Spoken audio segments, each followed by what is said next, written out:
റിനി, ഇന്ന് രാഹുൽ മാങ്കൂട്ടത്തിൽ ജാമ്യം കിട്ടിയിരുന്നു എങ്കിൽ ഇവിടെ നടക്കുന്നത് എന്തായിരിക്കും? ഇവിടെ പൂമാലി ഉണ്ടാകും, ഇവിടെ പുഷ്പാഭിഷേകം ഉണ്ടാകും, ഇവിടെ വാദ്യമേളം ഉണ്ടാകും. ഈ നിലയ്ക്കായിരിക്കും. ഇതിപ്പോ ജാമ്യം ഇല്ല എന്നുള്ളത് കൊണ്ടാണ് പാർട്ടി അടക്കം നടപടി സ്വീകരിക്കുന്നത്. ആ ജാമ്യം നോക്കിയതിന് ശേഷം എന്നുള്ളത്, അതായത് ഈ രണ്ടാമത്തെ പെൺകുട്ടിയുടെ ക്രൂരപീഡനങ്ങളുടെ കഥ പറഞ്ഞുള്ള പരാതി വന്നിട്ടും ആ പരാതിയുടെ അടിസ്ഥാനത്തിലുമല്ല ഇപ്പോഴുള്ള നടപടി. ഇപ്പോഴുള്ള നടപടി കോടതി വിധിയെ മാത്രം അടിസ്ഥാനപ്പെടുത്തിയിട്ടുള്ളതാണ്.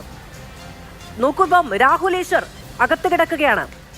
ഈ പറയുന്ന കുറ്റകൃത്യം ചെയ്ത ആൾ പുറത്താണെങ്കിൽ അയാൾക്ക് വേണ്ടി അകത്ത് കിടക്കാൻ, അയാൾക്ക് വേണ്ടി വാദമുന്നയിച്ച് ഈ ഇരയുടെ ഐഡന്റിറ്റി പോലും വെളിപ്പെടുത്തി അകത്ത് കിടക്കാൻ തയ്യാറാകുന്ന ആളുകളുണ്ട് ഇവിടെ.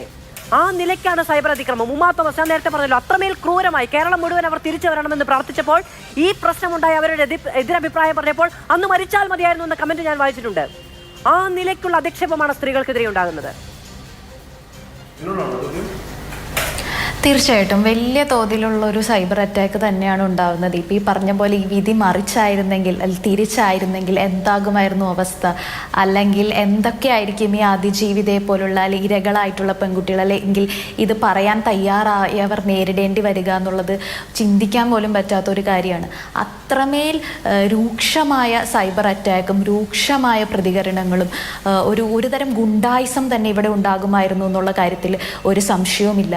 ആ കാര്യത്തിലാണ് കോടതിയുടെ വിധിയെ ഏറ്റവും ബഹുമാനപൂർവ്വം സ്വീകരിക്കുന്നത്. കാരണം അത് മനസ്സിലാക്കാൻ കോടതിക്ക് സാധിച്ചു എന്നുള്ളതിൽ വലിയൊരു സമാധാനവും വലിയൊരു സന്തോഷവുമുണ്ട്. പക്ഷേ ഈ ഒരു വിധി, അതായത് ഈ വിധി എന്ന് പറയുന്ന ഒരു ഫൈനൽ വിധിയല്ല എങ്കിൽ പോലും ഇതിൽ ചില കുറ്റകൃത്യങ്ങൾ നടന്നിട്ടുണ്ട് എന്ന് കോടതി മനസ്സിലാക്കി. അതായത് കോടതി എന്ന് പറയും ഇതുവരെ പറഞ്ഞിരുന്നത് ഇതൊക്കെ പുകമറയാണ്, മറ്റു പാർട്ടികൾ ഉണ്ടാക്കുന്ന ആരോപണങ്ങളാണ്, പൈസ വാങ്ങി നടത്തുന്ന ആരോപണങ്ങളാണ് എന്നൊക്കെ പറഞ്ഞൊരു പുകമറയിൽ നിർത്തിയിരുന്നു.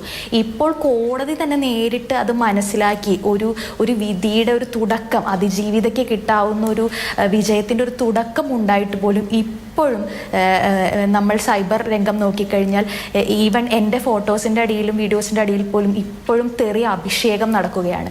അപ്പോൾ മറിച്ചൊരു വിധിയായിരുന്നെങ്കിൽ എന്താകുമായിരുന്നു അവസ്ഥ എന്ന് ആലോചിക്കാനേ പറ്റാത്തൊരു അവസ്ഥയായിരുന്നു. പ്രത്യേകിച്ച് ആ പെൺകുട്ടിയുടെ അതിജീവിതയുടെ കാര്യം തന്നെ വളരെ പരിങ്ങലിലാകുന്ന ഒരു സ്ഥിതി ഉണ്ടാകുമായിരുന്നു. അപ്പോൾ അതെല്ലാം വിലയിരുത്തിക്കൊണ്ട് തന്നെയാണ് കോടതി ഇങ്ങനൊരു നടപടി സ്വീകരിച്ചിരിക്കുന്നത് എന്നാണ്. നീതിയും നിയമവും എന്തായാലും ഉണ്ടാകും എന്നുള്ളതാണ് വലിയ ആത്മവിശ്വാസമായി ഇപ്പോഴും അവശേഷിക്കുന്നത്. കഴിഞ്ഞ ഡിസംബർ 4-നാണ് രാഹുൽ മാങ്കൂട്ടത്തിൽ MLA ആയി സത്യപ്രതിജ്ഞ ചെയ്തത്. ഇന്നൊരു ഡിസംബർ 4-ആണ്. ഇന്നാണ് അദ്ദേഹം പാർട്ടിയിൽ നിന്ന് പുറത്താകുന്നത്. ഇന്നാണ് അദ്ദേഹത്തിന് മുൻകൂർ ജാമ്യം നിഷേധിച്ചുകൊണ്ട് ആ നടപടിക്ക് കാരണമാകാൻ ഉതകുന്ന തരത്തിലൊരു വിധി വന്നത്. വളരെ അത് അപ്രതീക്ഷിതമായ ഒന്നാണ്. പക്ഷേ കാവ്യനീതി പോലെ എന്ന നിലയ്ക്കു പരിഗണിക്കേണ്ടി വരുന്ന ഒന്നാണ്.